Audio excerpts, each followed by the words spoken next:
Hello friends. आज का topic शुरू करने से पहले कुछ बातों को समझेंगे, जैसे एटम क्या होता है या किन चीज़ों से मिलकर बना होता है। तो बात शुरू करते हैं एटम की डेफिनेशन से।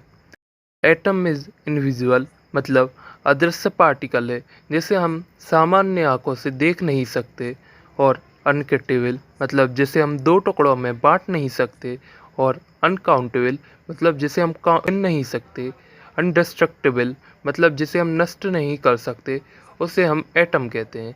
अब बात आती है एटम कहाँ कहाँ होता है और कहाँ कहाँ पाया जाता है। एटम संसार की सभी जगह पाया जाता है। एटम मैटर, अर्थात संसार के किसी भी पदार्थ में पाया जा सकता है। एलिमेंट या कंपाउंड की बात की जाए तो यह दोनों एटम से ही मिलके बने हैं। अब बात करते हैं एटम के अंदर क्या क्या होता है, एटम किन किन चीज़ों से मिलके बना होता है। तो एटम इलेक्ट्रॉन, प्रोटॉन और न्यूट्रॉन से मिलके बना होता है, और यह सब मिलके एटम बनाते हैं। तो बात शुरू करते हैं प्रोटॉन से। तो प्रोटॉन को अर्नेस्ट गोल्डस्टीन ने 1886 में डिस्कवर किया था, बाय एनाल रे एक्सपेरिमेंट द्वारा किया था। इलेक्ट्रॉन के ऊपर 1.6 इंटू 10⁻19 कूलम का चार्ज होता है, और मास की बात की जाए तो 1.66 इंटू 10⁻27 kg है, और यह न्यूट्रॉन के मुकाबले 1% हल्का है। बात आती है इलेक्ट्रॉन की। इलेक्ट्रॉन को कैथोड रे एक्सपेरिमेंट द्वारा जे थॉमसन ने 1897 में डिस्कवर किया था। इस पे -1.6 इंटू 10⁻19 कूलम का चार्ज होता है, और इस पे 9.1 इंटू 10⁻31 किलोग्राम का मास होता है, जो कि न्यूट्रॉन और प्रोटॉन की तुलना में ना के बराबर है। और अब बात आती है न्यूट्रॉन की। न्यूट्रॉन को जेम्स चाडविक ने रदरफोर्ड अल्फा स्कैटरिंग एक्सपेरिमेंट के डेटा एनालिसिस द्वारा किया था। न्यूट्रॉन एक न्यूट्रल पार्टिकल है जिस पे 0 कूलम का चार्ज होता है, और इसका मास सबसे ज़्यादा 1.67 इंटू 10⁻27 kg होता है, जो कि प्रोटॉन से 1% ज़्यादा है और इलेक्ट्रॉन से कई गुना ज़्यादा है। अब बात आती है न्यूक्लियस की। तो न्यूक्लियस क्या है? न्यूक्लियस एटम का वह केंद्र है जहाँ पर न्यूट्रॉन और प्रोटॉन एक साथ रहते हैं, उसे हम न्यूक्लियस कहते हैं। और यह रदरफोर्ड अल्फा स्कैटरिंग एक्सपेरिमेंट के द्वारा ही पता चला। अब आता है पहला एटॉमिक मॉडल जिसने न्यूक्लियर केमिस्ट्री को एक नया रूप दिया, थॉमसन एटॉमिक मॉडल या प्लम पुडिंग मॉडल। यह जे थॉमसन द्वारा 1898 में दिया गया था, लेकिन यह पहला मॉडल फेल हो गया क्योंकि यह एटम की स्टेबिलिटी, मतलब स्थिरता को नहीं समझा पाया। इसके कुछ समय बाद रदरफोर्ड का मॉडल आया, जिसे गाइगर मार्सडन एक्सपेरिमेंट या न्यूक्लियर एटॉमिक मॉडल या प्लेनेटरी मॉडल भी कहते हैं।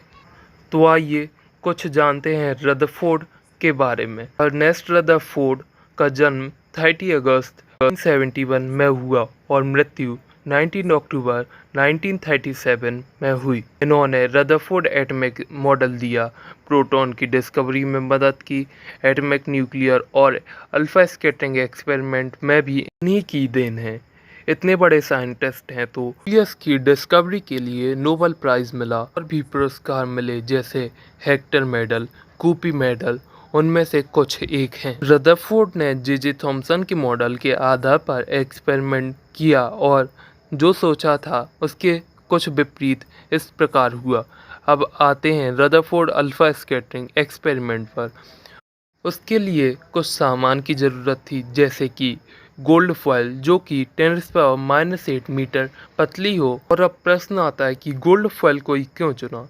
क्योंकि gold is a good ductile metal जो कि पीटने पर एक शीट में कन्वर्ट हो जाता है। दूसरी चीज़ लेड चैम्बर, क्योंकि जो रेडिएशन निकलेगी उसे सोखने के लिए लेड चैम्बर सही रहेगा। तीसरी चीज़ रेडियो एक्टिव सब्सटेंस, जैसे कि बिस्मथ, पोलोनियम, रेडियम, जो अल्फ़ा पार्टिकल की रेडिएशन को छोड़ सकेंगे। चौथी चीज़ जिंक सल्फाइड की स्क्रीन, जो कि गोल्ड फॉयल के चारों तरफ गोलाकार में लगी होगी। अब हम रेडियो एक्टिविटी के बारे में जानेंगे कि रेडियो एक्टिविटी क्या होती है।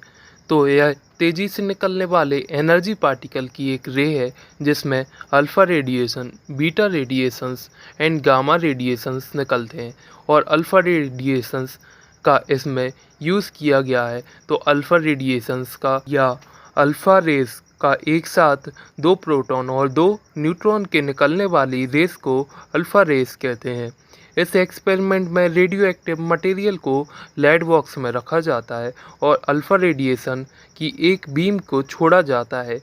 बीम कहीं जाए ना इसलिए 2 लेड बॉक्स की ब्रिक्स या स्लिट लगाई जाती है और फिर अल्फ़ा रेडिएशंस गोल्ड फॉयल से टकराती हैं और टकराने के कारण जिंक सल्फाइड की स्क्रीन पर एक चमक पैदा होती है जिसे हम फ्लोरोसेंस कहते हैं और यह माइक्रोस्कोप से देखी जा सकती है।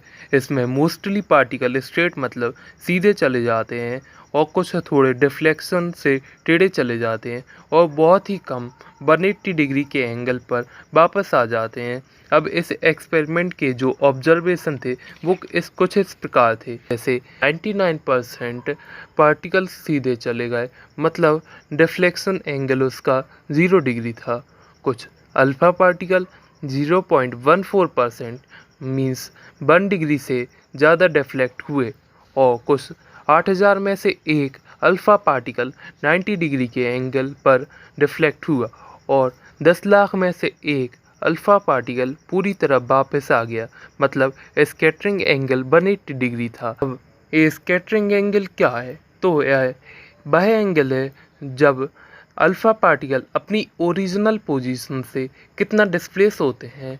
यह डिस्प्लेसमेंट अलग अलग मटेरियल के लिए अलग अलग होता है, उसे हम स्कैटरिंग कहते हैं, जो कि रदरफोर्ड के n=kz² sin4θ/2 से पता कर सकते हैं।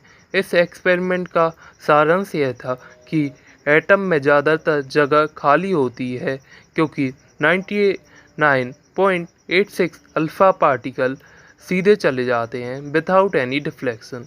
दूसरी कि एटम में एक ऐसी जगह है जहां पर उसका सारा पॉजिटिव चार्ज कंसंट्रेटेड है, इसलिए 0.14% अल्फ़ा पार्टिकल 1 डिग्री से ज़्यादा डिफ्लेक्ट हुए।